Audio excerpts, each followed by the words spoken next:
vazias. Então entenda uma coisa: existe diferença de quem descansa em Deus, na presença de Deus, com as vasilhas cheias, com a lamparina cheia, na presença do Senhor. E existe outra diferença de quem não busca ao Senhor, não está abastecido no Senhor. Qual é a diferença? É o descanso no Senhor. Aleluia. Todas sentiram que o esposo estava tardando e demorando, mas ele chegou. Só que elas adormeceram. Elas adormeceram. Mas a Bíblia vai dizer que à meia-noite, meia-noite é hora de mistério. Meia-noite é exatamente o horário que Paulo e Silas oravam na prisão, e as prisões foram quebradas. Meia-noite é hora de manifestação maior e mais evidente do poder de Deus. Mas a meia-noite também é o horário que muitos estão dormindo, é o horário que muitos estão descansando, é o horário que muitos estão desapercebidos. Meia-noite é um horário bom, mas também é um horário perigoso, porque é o horário que as pessoas estão fazendo o que quer, que estão repousando, que estão da maneira que gostariam de estar, que depois de um dia todo de trabalho, que depois de buscar o alimento para sua casa, depois de fazer o que quer durante o dia, a meia-noite é horário de descanso. Mas deixa eu dizer uma coisa: a meia-noite para crente é horário de oração, a meia-noite para crente é horário de busca, a meia-noite para crente é horário de encher as vasilhas, a meia-noite é horário que a gente está também esperando no Senhor, descansando no Senhor, mas esperando no Senhor. Glória a Deus. E diz que ouviu-se um clamor à meia-noite. Aí vem o esposo sair ao encontro. Então todas aquelas virgens se levantaram e se prepararam as suas lâmpadas. Quando elas estavam no horário de descanso, tanto as prudentes quanto as imprudentes, tanto as prudentes quanto as loucas, elas ouvem. Aí vem o esposo. E eu imagino que todas se levantaram desesperadas. Mas existe uma diferença de quem está convicto de que Jesus vai voltar e está convicto da sua salvação. E todas se levantaram e prepararam as suas lâmpadas. Mas se você não tem as suas vasilhas cheias, como a lâmpada vai ser preparada se falta azeite? E veja bem, aqui fala que elas prepararam, levantaram e prepararam as suas lâmpadas. Entenda uma coisa: esse não é mais tempo de se preparar. Esse é tempo de estar preparado, porque elas se levantaram para preparar as suas lâmpadas. Mas aquelas que dormiram com a certeza de que tinha azeite, elas não tiveram problema nenhum. Aquelas que dormiram com a certeza de que tinha reserva, elas não tiveram problema nenhum, nem desespero nenhum. Desesperado fica quem não tem certeza de nada, quem não tem esperança de nada, quem está acomodado e de repente no dia mal é abalado pela circunstância difícil. Desesperado fica quem não ouve a voz do Senhor. Desesperado fica quem não obedece ao Senhor. É verdade, Jesus. E as loucas disseram às prudentes: dai-nos do vosso azeite. Nós pedimos oração para outra pessoa e não é errado, mas muitas vezes a gente fica só querendo o azeite do outro e não busca o nosso próprio azeite. Muitas vezes a gente fica querendo se abastecer do outro, buscar o que tem no outro, mas Deus está dizendo: eu quero que você tenha o seu próprio azeite, eu quero que você tenha a sua própria experiência, eu quero que você tenha intimidade comigo. A minha intimidade é entre eu e você, a tua intimidade comigo é entre eu e você. Não coloque mais ninguém no meio. Glória a Deus. Aleluia. Não é pecado pedir oração. O errado é a gente não faz para Deus, não faz para ninguém, mas a gente só quer de Deus e quer pedir para alguém. Isso é que é o problema. E elas se levantam e dizem. E aí elas percebem, por quê? Porque no dia do desespero a gente começa a perceber que devia ter buscado mais Jesus. No dia do desespero a gente começa a perceber que devia ter orado mais, que devia ter ofertado mais, que devia ter evangelizado mais, que devia ter falado mais de Jesus para nossa família. É no dia mau, é no dia do desespero, no dia da enfermidade, a gente começa a perceber que devia ter buscado primeiro Jesus do que ao médico. No dia do problema, no dia da porta fechada, a gente começa a perceber que era primeiro para ter falado com Jesus antes de entregar o currículo. Então, primeiro Jesus, para você poder encher as suas vasilhas. Glória a Deus. Um dia, todos vão despertar do sono, tanto os prudentes quanto os imprudentes. Mas deixa eu dizer uma coisa: o prudente está cheio e o imprudente está vazio. O vazio não vai ter como se encher. Por quê? Porque Jesus já vai estar voltando, então não vai dar mais tempo. Mas o prudente, ainda que esteja descansando, ele consegue entender que descansando, mas a reserva está lá, a vasilha está cheia, a lamparina está cheia, a presença de Deus está na vida dele. Aleluia, está transbordando da presença. Glória a Deus, é verdade. E elas pedem do azeite de outra pessoa, das outras, das prudentes. E ela diz: por que as nossas lâmpadas se apagam? As nossas lâmpadas se apagam. Elas disseram: me socorre, porque eu não tenho reserva. A reserva do outro não abastece você, aprenda isso. A reserva de alguém não vai lhe abastecer. A reserva de alguém não vai fazer você ter intimidade com Jesus. A reserva de alguém, a sua reserva deve ser outra. A sua reserva tem que ser outra. A sua reserva deve ser você buscar a Deus, você orar a Deus, você ter intimidade com Deus, você adorar a Deus, você servir a Deus. É você e é você. E aí, elas dizem que as lâmpadas estão apagadas. Mas as prudentes responderam dizendo: não seja caso que nos falte a nós e a vós, ide antes aos que vendem e compraram para vós. As prudentes estavam dizendo: o que eu tenho é meu, eu busquei. Eu não posso dividir com você, não dá tempo, não tem como. Por quê? Porque senão vai faltar para mim, faltar para você. E nós não estamos falando aqui de você dividir algo com alguém, de você orar por alguém. Nós estamos falando de intimidade com Deus, de reserva com Deus, de relacionamento com Deus. Relacionamento com Deus é algo profundo e é algo individual e particular. Relacionamento, um filho só se relaciona com o pai quando ele tem intimidade com o pai, quando ele convive com o pai. Um filho se relaciona bem com a mãe quando ele tem intimidade com a mãe, quando ele está ali na presença da mãe. Isso é relacionamento e aí gera intimidade. Se você quer encher suas vasilhas, aprenda a ter relacionamento, aprenda a ter intimidade, e aí então o Senhor vai estar na sua vida.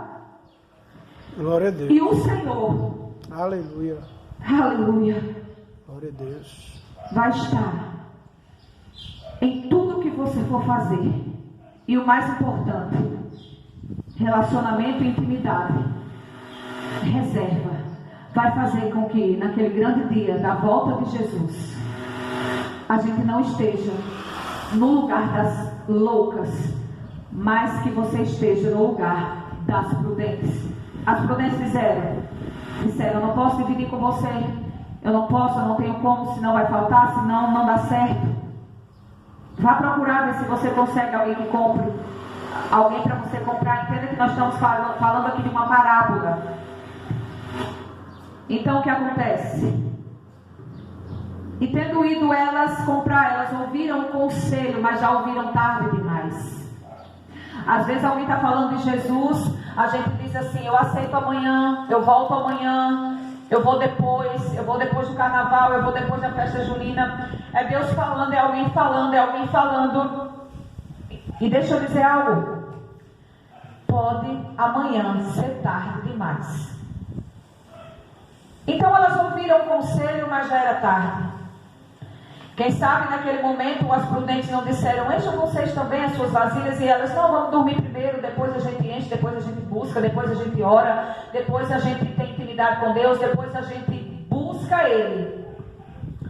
Quem não escuta conselho, já diz um velho ditado, quebra a cara. E há outro ditado que diz: se conselho fosse bom, se vendia e não se dava. Mas algo bom também pode ser de graça. E aí, chega o esposo, quando elas vão comprar, mas as prudentes estão lá no seu lugar, as prudentes estão lá na posição, as prudentes estão lá esperando, aguardando, desejosas do esposo. E as loucas perderam o seu lugar, porque não tiveram reservas, não tiveram prudência. A prudência, ela nos livra de muita coisa. Quando nós temos prudências, nós não caímos nas armadilhas, nas arquilosas armadilhas do diabo.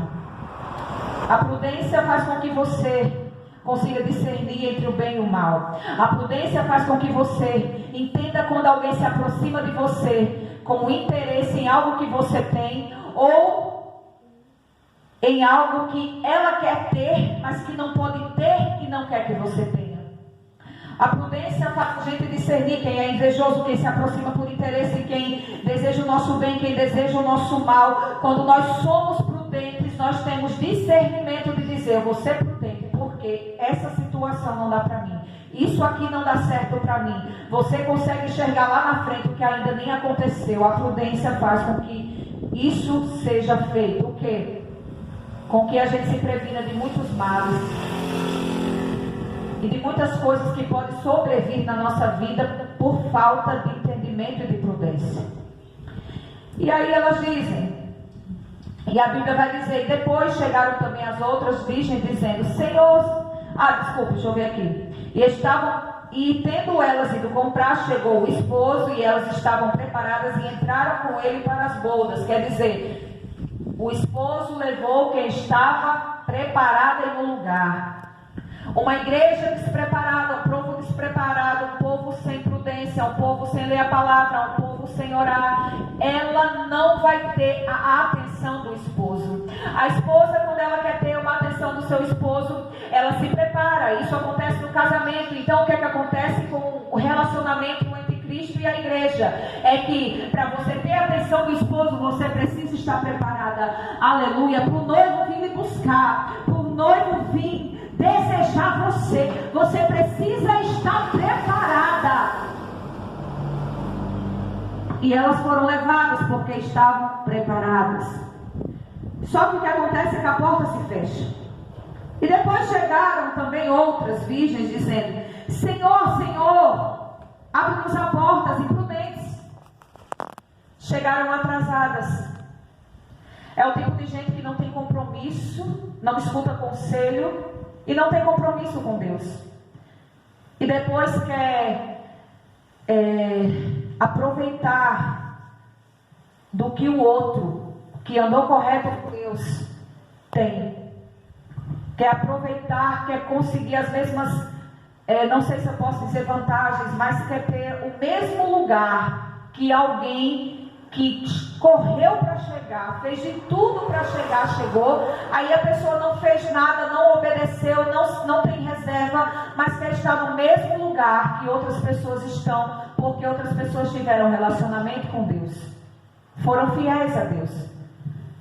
Não dá para ser imprudente, desobediente, servo infiel e querer o lugar de quem é fiel, de quem é prudente, de quem é obediente. Então o que acontece? Elas gritam, batem na porta, pedem para abrir a porta, mas a porta já fechou. Vai chegar um tempo que a porta da graça será fechada e não vai ter mais jeito para ninguém. A realidade é que enquanto a porta da graça está escancarada, a porta dos céus está aberta, as pessoas não estão querendo entrar por ela. Mas vai chegar um tempo em que as pessoas imprudentes, aqueles servos imprudentes, aquelas pessoas que não tiveram reservas, não tiveram intimidade, não tiveram relacionamentos, não vão ver mais a porta da graça aberta. E o noivo vai e responde: em verdade eu vos digo que eu vos não conheço. Como a gente pode casar com alguém que não conhece? Ter um relacionamento com alguém que nunca teve um relacionamento conosco? O que está dizendo o noivo aqui é: eu não tenho pacto com vocês. Eu não tenho nada a ver com vocês. As minhas eu já trouxe. Aquelas que me esperaram prudentemente, com amor e desejosas por mim, já estão comigo. Vocês eu não conheço porque vocês não me desejaram. Vocês eu não conheço porque vocês não almejaram a minha vinda. Vocês eu não conheço porque vocês não ouviram a minha voz. Vocês eu não conheço porque vocês não me obedeceram. Vocês eu não conheço porque vocês não têm santidade. Vocês eu não conheço porque vocês não me buscaram. Vocês eu não conheço porque vocês não estiveram na minha presença. Vocês eu não conheço. É verdade, Jesus. E aí, o que vai finalizar dizendo é algo muito importante, que Jesus já nos deu essa instrução. Diz assim: vigiai, pois, porque não sabeis nem o dia, nem a hora que há de vir o Filho do Homem. A vigilância é como a prudência na vida do ser humano, do cristão principalmente. É algo indispensável. Jesus, ele nos orienta a vigiar e a orar. Porque talvez se a gente só orar e a gente não vigiar, a gente não vai ter uma dimensão do que está acontecendo à nossa volta.